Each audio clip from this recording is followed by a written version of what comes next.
Levitators, spoon benders, water diviners, beware.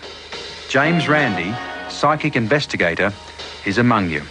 I'm not here to demean anybody. I'm not here to put anybody down, so to speak.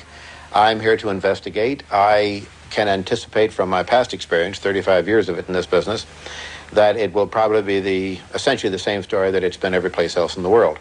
People who innocently deceive themselves, and that small residual of people who go out of their way to actually defraud the rest of their fellow citizens. Hello. Just 2 days after filming the Australian Skeptics Award, news came to us of the death of James the Amazing Randi. The Bent Spoon Award has a plaque on the top which reads, "The Australian Skeptics Bent Spoon Award presented by James Randi, Dick Smith and Philip Adams."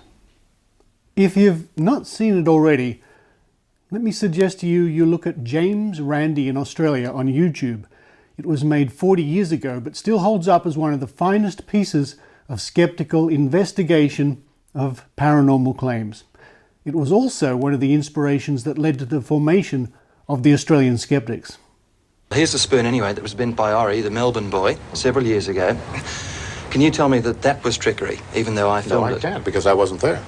All I can say is it's more probable that it is trickery than that it is a supernatural occurrence, because you admit that the conditions were not scientific and they were not complete whatsoever. No, the conditions weren't scientific, but it appeared as though he bent the spoon. It appeared as if he did, yes. All right, well, how would that be done? How would that sort of trickery or sleight of hand be done? Would you take this spoon and hold it between your fingers like this in front of me, like that? Mm-hmm. Put your elbows on the table. Yeah. So let's present it so that it is thoroughly visible. Now, you're holding it firmly. Pinch it like that so that you have good control over it. Yes. Fine. Turn it just a little bit sideways, a little bit like that. That's fine. Now, I'm really going to stroke it with my index finger. I'm not putting undue pressure on it. If I put pressure on it like that, I would move your arms, right? Right. I'm not putting undue pressure on it. You're going to get a remarkable illusion taking place here. You will think, if you aren't very careful, you will begin to think that it looks rubbery. Am I correct? Yes. Now, right. I'm putting very little, hold it very, very lightly. Very, very, so you're barely holding it. Look at this. It appears as if it's getting rubbery. Let go of it for a second, if you will. Now, I'm just going to hold it like this, and I'm just going to... Heavens to Gimbals, is there no end to the man's covered? I did it rather well, I think. No, I think you did it very well, but how did you do it? If I were to tell you that, you'd be as smart as I am. And I don't want you to be quite as smart as I am, because then you wouldn't sleep well at night. Come on. Now, you say this is the one that Ori bent. Yeah. Look, just by stroking it gently at that, it bent. Isn't that fantastic?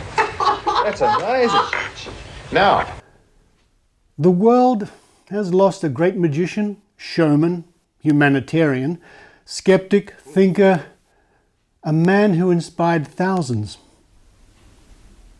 And I have lost a good friend, or as we say in Australia, a good mate. The last message I sent to James Randi was only a few months ago for his birthday. It was a video message, and in it I told him that his legacy would surely last for centuries to come. So, where do I start?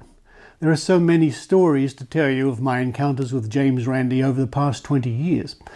It was simply amazing to tour with James Randi for an evening with James Randi around Australia in 2014, where I shared the envious duty of interviewing the man live on stage. I remember we had 3 standing ovations in the city of Perth as he and I covered some of the highlights of his career in magic and skeptical investigations.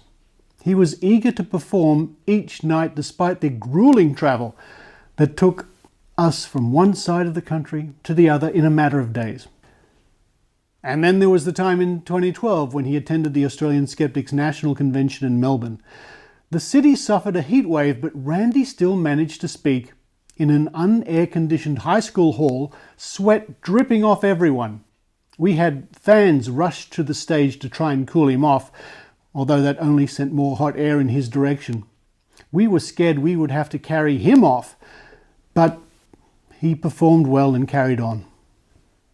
Working with James Randi and the $1 Million Challenge Committee at various amazing meetings in Las Vegas must surely rank as one of the top highlights of any skeptical career.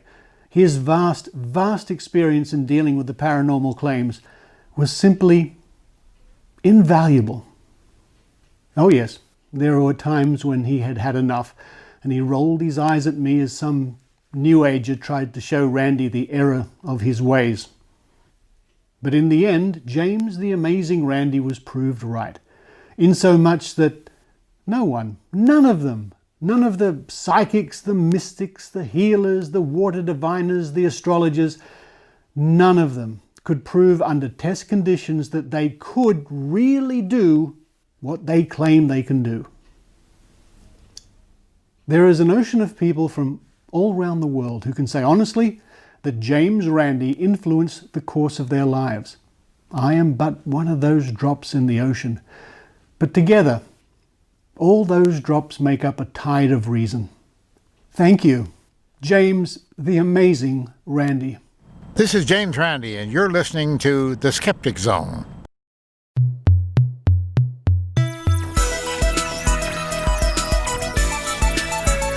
Welcome to The Skeptic Zone, the podcast from Australia for science and reason.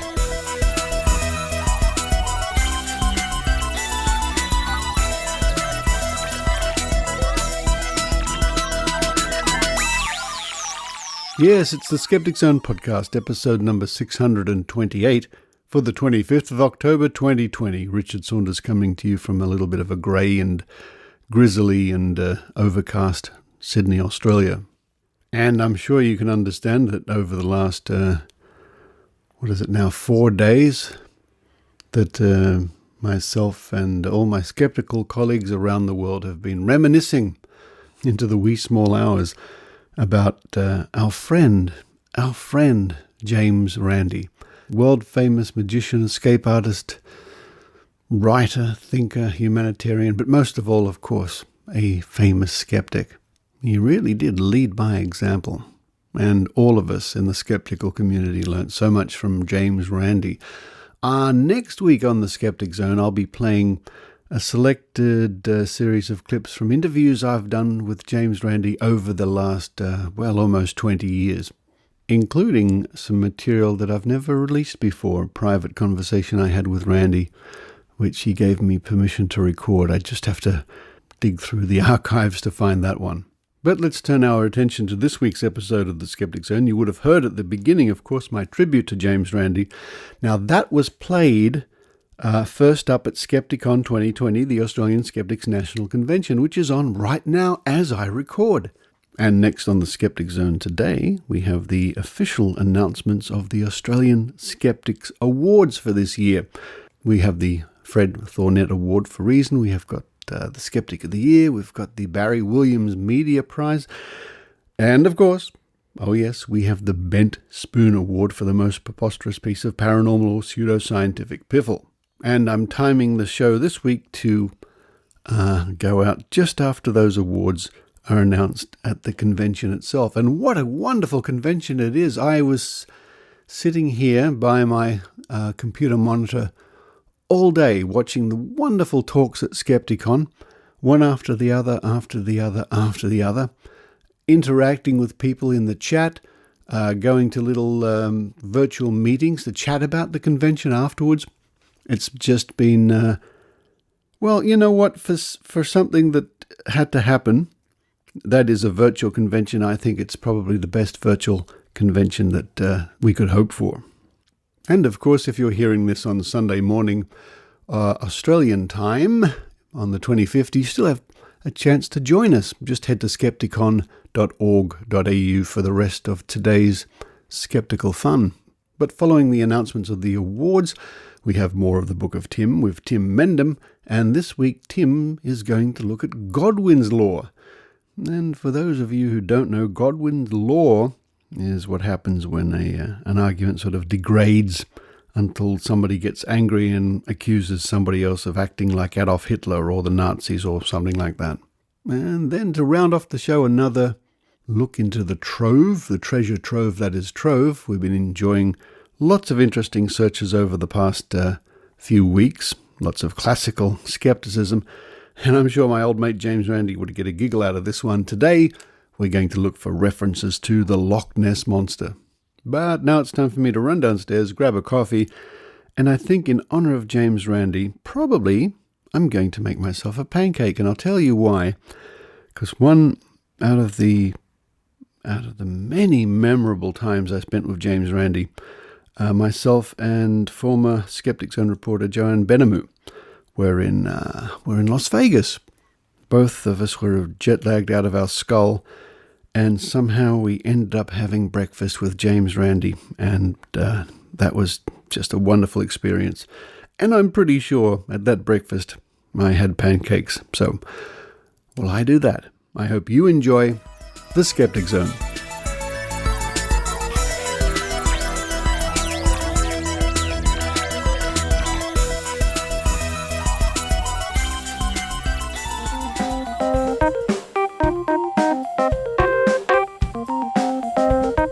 Hi, I'm Jessica Singer, President of Australian Skeptics Inc. Today, Tim Mendham, Richard Saunders and I will be presenting the Australian Skeptics Awards for 2020. The first award is the Thornette Award for the Promotion of Reason. This award was established in 2009 and commemorates Fred Thornette, a Tasmanian skeptic, who died that year and is very much missed in the Australian skeptical community. The Fred Award, as it is known, acknowledges someone who has made a significant contribution to educating or informing the public on issues of science and reason. As part of the award, $2,000 is given to the recipient or to a charity or cause of their choice. In 2020, the recipient will be familiar to many of you as a medical practitioner, a broadcaster, and a science communicator who has regularly been called upon this year by the media to comment on COVID-19 and the public health issues arising out of the pandemic and its management.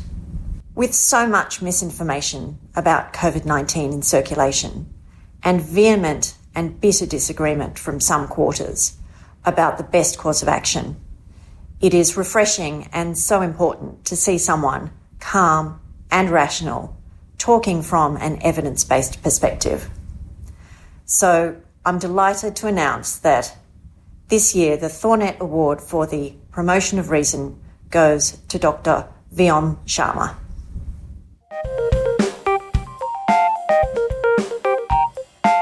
Hi, I'm Tim Mendham, Executive Officer of Australian Skeptics Inc. and editor of our magazine The Skeptic. And I'm here to announce the winner of the Barry Williams Award for Skeptical Journalism. This prize is awarded for journalistic work that critically analyses or exposes issues related to pseudoscience or the paranormal. Now, in typical fashion, we've nicknamed the award the Wallaby in honour of Barry's alter ego of Sir Jim R. Wallaby, which he used for some of his more whimsical pieces in The Skeptic magazine. In addition to a commemorative certificate, $2,000 is awarded to the recipient or to a charity or cause of their choice. For this award, we have a judging panel made up of highly experienced award-winning journos. We thank them for their guidance and decision-making. This is the third year we've made this award, and we had a great collection of pieces submitted by the journalists themselves and by others. You may not be surprised to know that the bulk of those pieces were about the number one news story of the year, which is obviously Harry and Meghan's split from the royal family. What? No?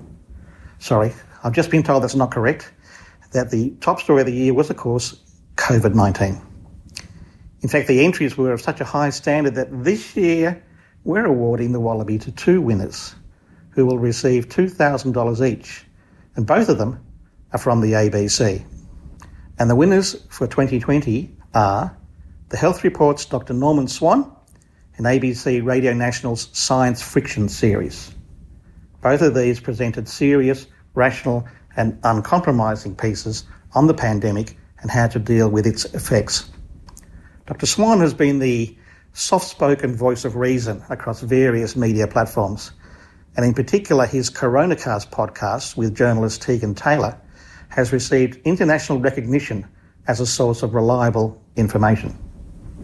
Science Friction's Click Sick series was created by presenter-reporter Ariel Bogle, presenter Natasha Mitchell, producer Jane Lee, and series producer Carl Smith.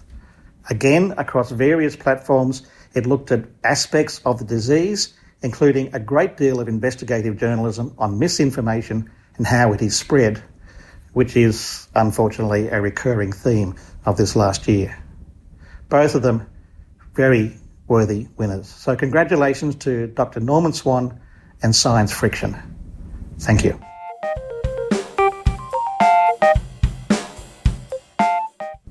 And now we come to Skeptic of the Year.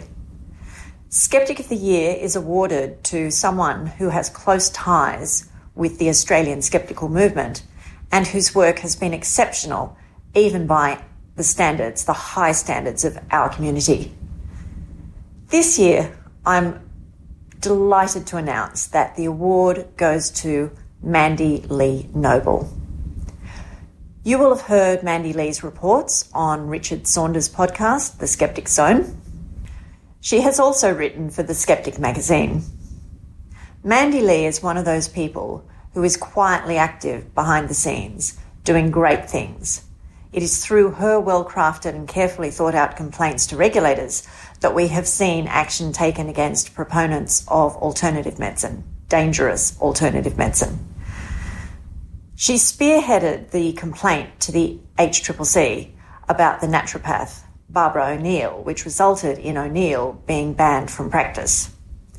And it was Mandy Lee's careful observation and monitoring of Pete Evans over many years that finally saw him fined by the Therapeutic Goods Administration for his claims about the prevention and treatment of COVID-19. Hearty congratulations to Mandy Lee Noble.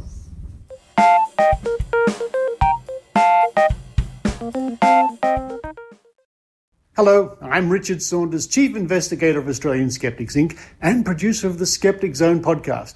I'm here to announce the winner of this year's Bent Spoon Award. Presented to the most preposterous piece of paranormal or pseudoscientific piffle. Now, this year there were many nominations from previous years, and we can thank COVID-19 largely for that, I think. Will a past winner once again win this year? Let's find out. This year's nominees are past winner, former TV celebrity chef Pete Evans, this year for promoting the biocharger machine to combat COVID-19. Past winner Meryl Dorey, this year for her COVID-19 denial and her part in organising the Vaxxed Bus Tour. Past winner Fran Sheffield and Homeopathy Plus, this year for their promotion of homeopathy to combat COVID-19. Past winner Judy Wileman, this year for her conspiratorial claims about COVID-19. MMS Australia Genesis 2 Church, Chapter 316, for selling a form of bleach as a panacea for many health conditions, including COVID-19. Radio personalities Kyle and Jackie O, for, in the opinion of the nominator, giving Pete Paleo Evans an unrestricted 20 minutes to espouse his dangerous nonsense. Tony Rogers and the Uni of Sydney for, in the opinion of the nominator, awarding Rogers a doctorate on the basis of his PhD thesis, The Political Economy of Autism, which uncritically cites junk science to support conspiracy theories. Although not in the running, dishonourable mentions are given to the Murdoch press in both print and TV for regularly promoting misinformation and rarely offering corrections when the true facts are revealed. This includes the arson involvement in the bushfires and SAD's promotion of hydroxychloroquine. Also, those pharmacies in Australia who still stock homeopathy and ear candles. And the winner is, the envelope please. Thank you. Pete Evans. Pete Evans for promoting the biocharger machine, a box of flashing lights that has been likened to a bad prop from a 1973 episode of Doctor Who that is claimed to combat COVID-19 and hundreds of other diseases. How? It seems that this reject from a children's disco, costing 21,000 Australian dollars, can emit energies and frequencies that recharge and detoxify cells in the human body. Now, we're not the first organisation to acknowledge Pete Evans over his claims for this cross between a blender and Christmas lights. In April, the Therapeutic Goods Administration issued 2 infringement notices to Pete Evans totaling $25,200 for alleged breaches of the Therapeutic Goods Act in regards to this device. Pete Evans now enters the history books as the first person ever to win the Bent Spoon Award twice.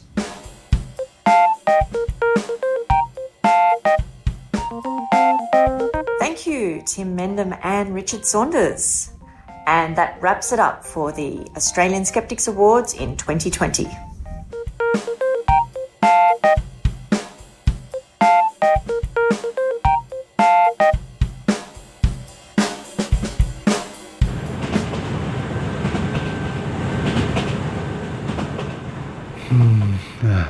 I sure do miss going to those skeptical meetings in pubs and cafes to hear talks and interact with my friends.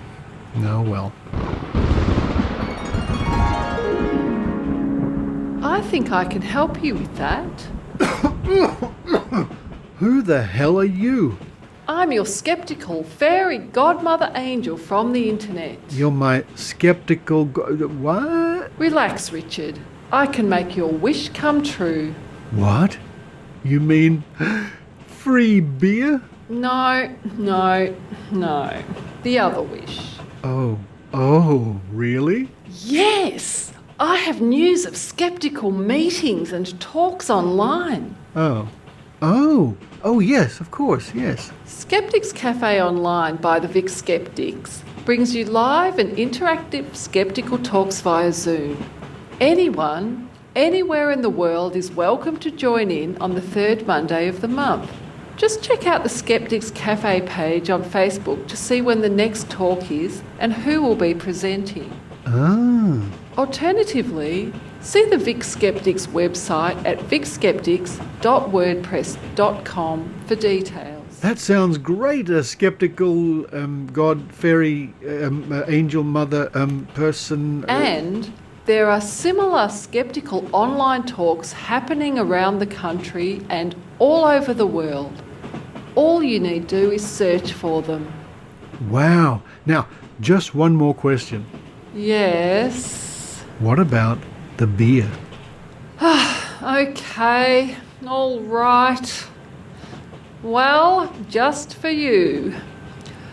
I'll make it so you can go to the supermarket, buy whatever beer you like, and drink it while watching the talk online at home. And they say miracles never happen. And to think I gave up being the tooth fairy for this? What? Nothing.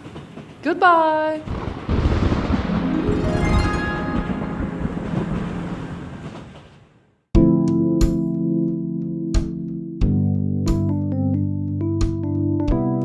And now, a reading from the Book of Tim with Tim Mendham.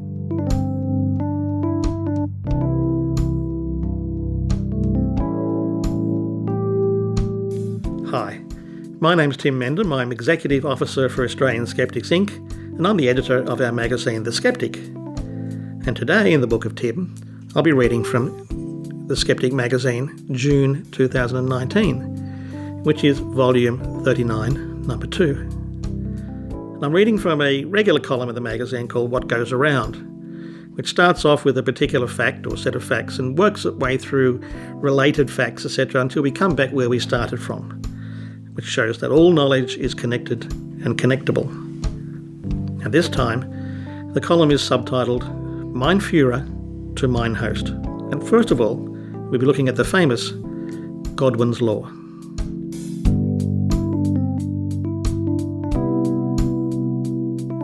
Godwin's Law, or Godwin's Rule of Hitler Analogies, is an internet adage that asserts that as an online discussion grows longer, the probability of a comparison involving Hitler approaches 1.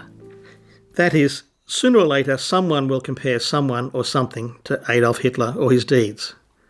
There's a tradition in many newsgroups and other internet discussion forums that when a Hitler comparison is made, the thread is finished and whoever made the comparison loses whatever debate is in progress.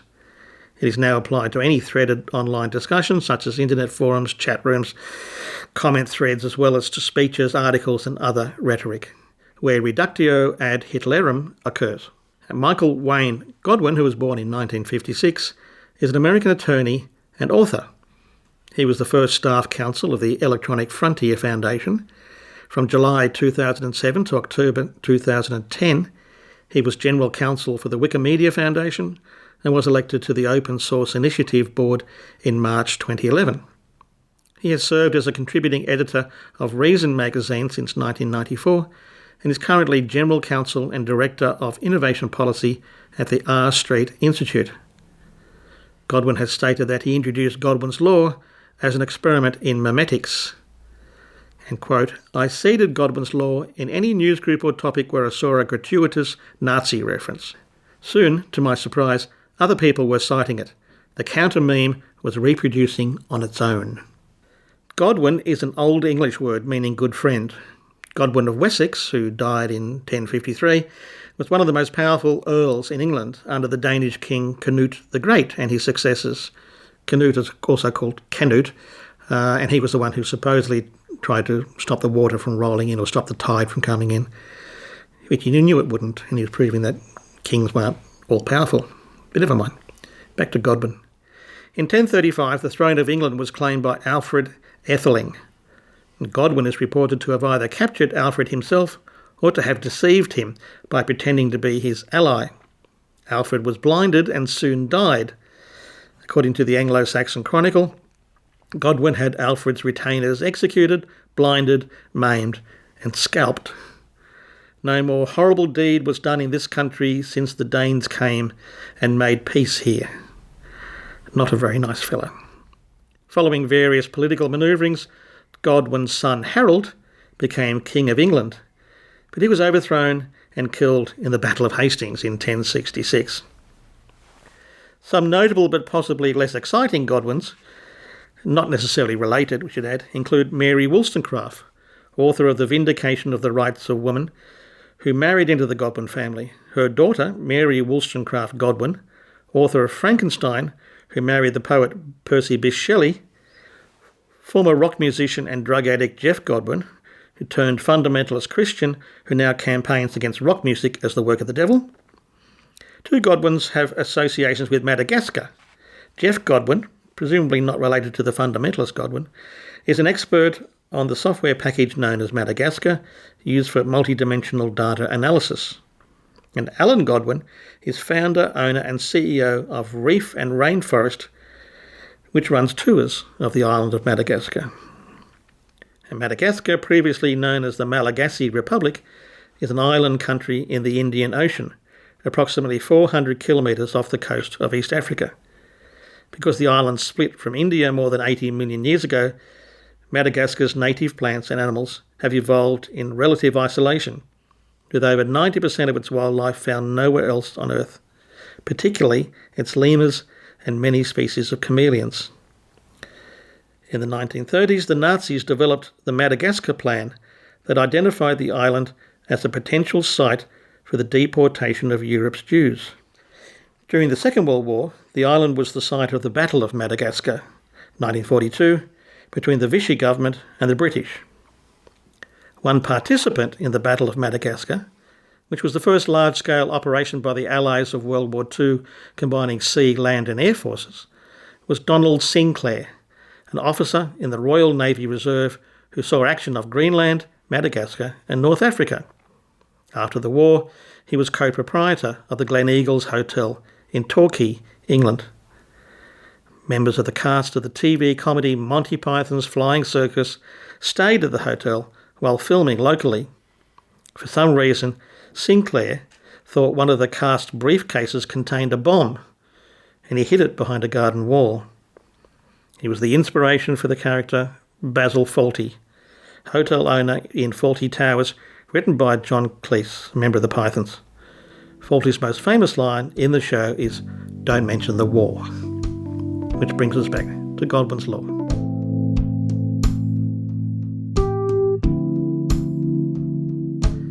And that was What Goes Around from The Skeptic, June 2019. And you can look at our back copies of the magazine on our website, skeptics.com.au, and download virtually 39 years worth of the magazine. And then, of course, once you've been impressed by those, you'll subscribe to the magazine.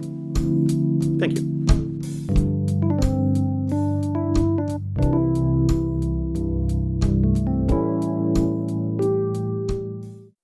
The Earth is only 6,000 years old. That's what Answers in Genesis and the Creation Museum say, and how can a museum be wrong? Isn't Dr. Oz just wonderful? I loved today's episode. It didn't talk down to his adoring audience of women at all. Science has proved that the subatomic quantum realm is as real as it is counterintuitive and bizarre. Therefore, I can use it to support quantum healing and quantum consciousness. After all, how can journals like Aquarius Metaphysics be wrong? Evolution is just a theory. After all, if we came from monkeys, then why are there still monkeys? We all have friends and family who believe these things and much more. Well, if you're a rational thinker who is tired of arguing on social media and never getting anywhere, we have a solution for you. Join the Guerrilla Skepticism and Wikipedia team, and we will teach you how to add reliable scientific and skeptical information to the world's #1 source of information, Wikipedia. We write new articles and improve existing ones.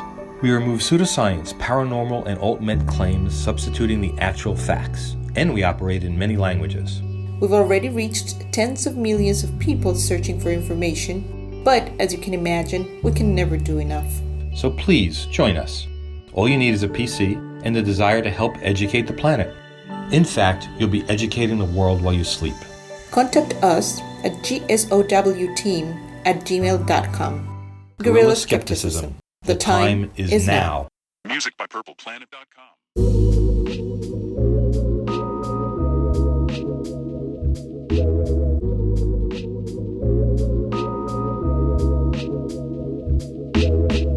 Now it's time once again to look through the archive that is Trove at trove.nla.gov.au, an archive of digitised newspapers, gazettes, magazines, periodicals, journals, articles, you name it. Going back decades and decades, a wonderful resource of scanned papers.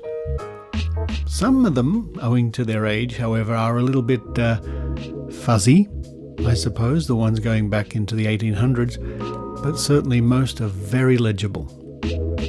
And this week, in keeping with our theme of classic skepticism, I thought I would look up references in Australian newspapers to the Loch Ness Monster. And we find ourselves looking through the pages of the Pingelly Brookton Leader from Western Australia. Now, this was around from 1925 to 1954. On the 29th of July, 1937, on page 4, the Loch Ness Monster.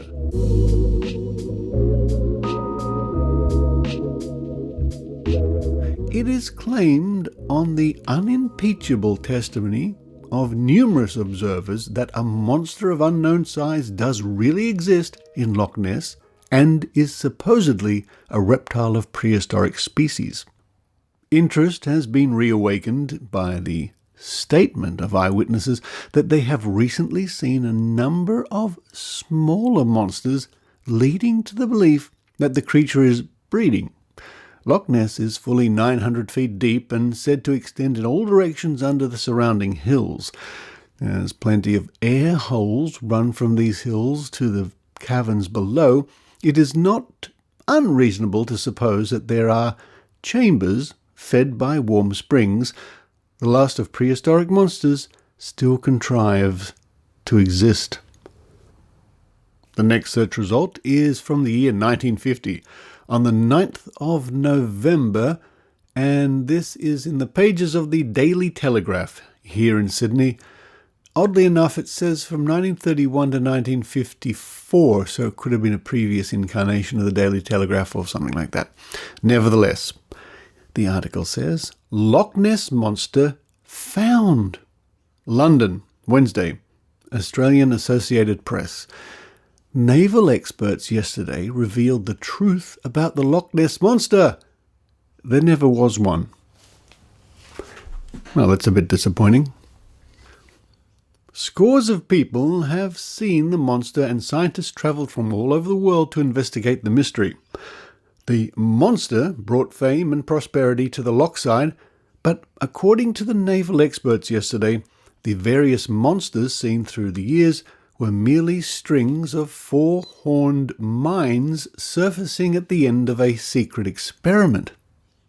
The story began in 1918 when the mine layer Welbeck laid 300 uncharged experimental four-horned mines in a string of 8 in the Loch. I never knew that. The object was to test the depths at which mines could be anchored and how long they would stay under. When the mines surfaced, they rolled over once or twice, filled with water, and sank. Naval experts believe that about 40 mines are still anchored in the Loch, but the moorings cannot last much longer. One naval expert said, "At a distance, when they bob up, they make a very fine monster.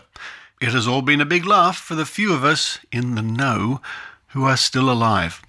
Well, there you go. According to that report, the mystery was solved in 1950. Now, this would have come as a bit of a disappointment to those people writing in 1934 in the Kyogle Examiner. And on the 2nd of January of that year, we read, Loch Ness Monster. Interest in the Loch Ness Monster is spreading. Scientific societies and newspapers are making efforts to clear up the mystery. A Mr. M.A. Weatherall, a Central African big game hunter, told the Daily Mail that he believed he had 4 traces, including the marks of nails or flipper tips of a mammoth amphibian.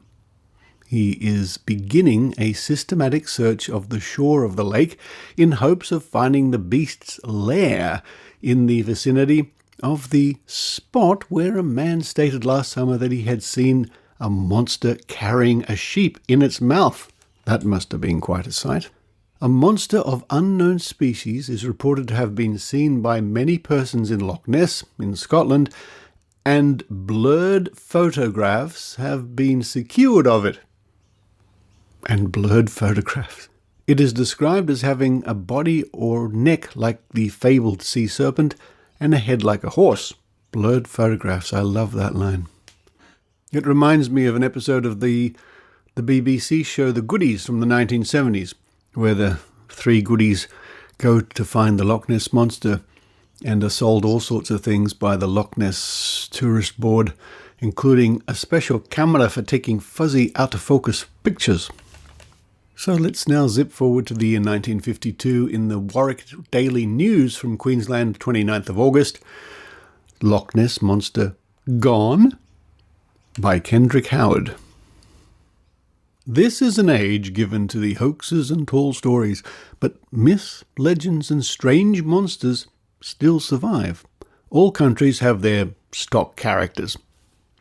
England, her ghosts that still walk on stormy nights. Holland, the Flying Dutchman. Perhaps the creature that gained most publicity was Scotland's Loch Ness Monster, that sea serpent come dragon which, for all its fearsomeness, was impeccably mannered and strangely shy. Known to millions by hearsay and a few by sight, it has been written about, photographed, shouted at, called to, and made the subject of 2 very lengthy treatises. The story of the Loch Ness Monster reached its peak in 1930. Firstly, a young veterinary student cycling along the lakeside in the early morning saw the monster on the shore. It was, he firmly declared, about 20 feet long and looked like something between a seal and a plesiosaur. 2 years later, a Melbourne clergyman, the Reverend Gordon Powell of the Collins Street Independent Church, then a student doing a postgraduate course in theology at Glasgow University, saw its surface in the placid lake waters late one afternoon. The same year, a film was taken of the monster on one of its rare appearances. The stills, reproduced in Scottish papers, show what Powell saw, a creature of tremendous size with a serpentine neck and a head like a seal. At the height of the furore, The Scottish hills resounded to the clamour of incoming special correspondents who took up positions along the shore and waited for the story to literally break wide open. But the monster was reluctant to appear. Despite offers of up to £20,000 from enterprising promoters, nobody ever came near to bringing it back alive or dead. Perhaps, like Disney's dragon, it dislikes publicity. Zoologists think it unlikely that a modern sea serpent will ever be produced for examination. But they warn scientists dare not deny that large marine snakes may still exist in the oceans. So someone may yet catch a sea serpent or even a bunyip. And just as an aside, a bunyip is a mythical Australian creature. Sea serpents of the Loch Ness type thrived in the seas millions of years ago.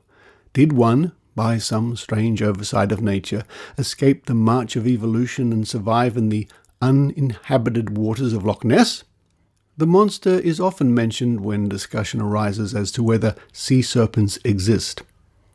The 30-foot mosasaur is a sea monster that would satisfy the most ardent explorer of marine life. Unfortunately, it died out about 80 million years ago. The Reverend Roy Chapman Andrews, director of the American Museum of Natural History, has this to say on sea serpents. There is no scientific evidence to show that any of the monsters of the age of reptiles still exist. All the sea serpents that have come ashore have been examined and proved to be some already known fish or animal. What would Dr. Andrews say to those who maintain that the Loch Ness creature does exist? Perhaps he would attribute the whole affair to a delusion. But those who have seen the monster of Loch Ness will have none of this. It's real enough, they say, and larger than life. Now, let's slip back a few years to the year 1947, the 10th of April, in Chronicle. That's what it says, Chronicle, from Adelaide, South Australia. And guess this was something that was around from 1895 to 1954. Loch Ness Monster again. London. The Loch Ness Monster has made a reappearance. Four motorists on Monday night reported having seen it near Drummadrocket. One described it as having a gleaming body and one hump. The other said the monster had two humps. The first motorist agreed that might be true, because his eyes are not what they used to be.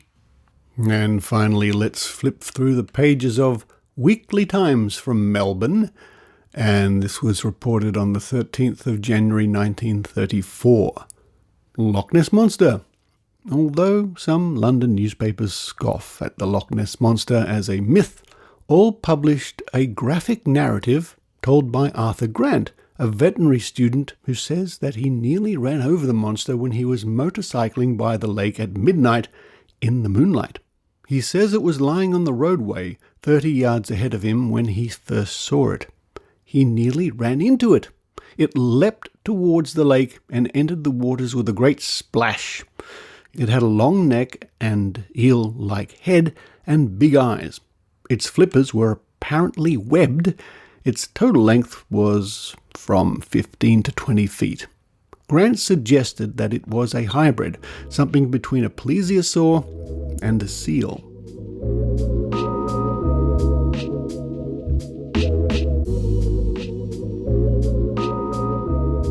Well, there we go. Now, they were but 5 of the dozens and dozens of returns when we enter the search for the Loch Ness Monster. And here's me thinking that it was really huge in the 1970s, along with Bigfoot and UFOs and spoon bending and all that. But as far as Nessie goes, it seems that there's been lots of coverage in the decades before that.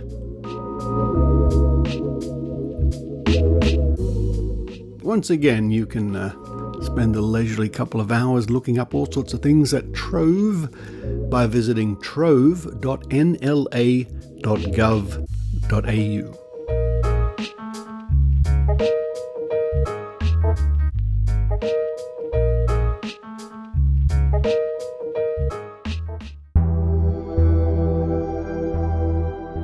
Hi there, I'm Abhijit and I host the Rationable podcast on BeRationable.com. Every couple of weeks, I science the hell out of alternative medicines, health and nutrition fads, social media forwards, science news, and lots more.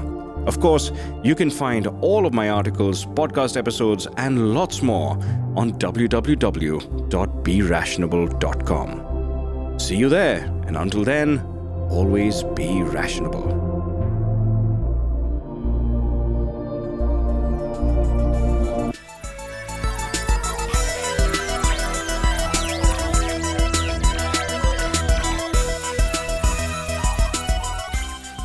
Thank you for listening to the Skeptic Zone, and a big congratulations to those winners of the Australian Skeptics Awards.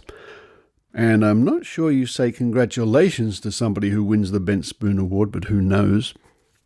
Which reminds me, those people listening in Australia, if you have somebody you'd like to nominate for the Bent Spoon Award, or maybe an institution, a government agency, a company, something like that, you can do that probably in the next couple of months for 2021, but keep those people in mind.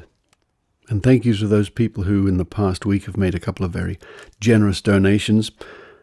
And not to mention anyone particular, but somebody contributed some funds to the Skeptic Zone, and as a little thank you to them, I sent them off a little parcel, including an autographed card from James Randi, and I sent that out one day before James Randi died, so you know who you are, and look out in the post. But for this week, this is Richard Saunders signing off from Sydney, Australia. You've been listening to the Skeptic Zone podcast. Please visit our website at www.skepticzone.tv for show notes, contacts, and to access the back catalogue of episodes going back to 2008. You can follow the Skeptic Zone podcast on Twitter at Skeptic Zone, visit our Facebook page, or leave a review on iTunes. You can also support the Skeptic Zone via Patreon or PayPal. The Skeptic Zone podcast is an independent production. The views and opinions expressed on the Skeptic Zone are not necessarily those of Australian Skeptics or any other skeptical organisation.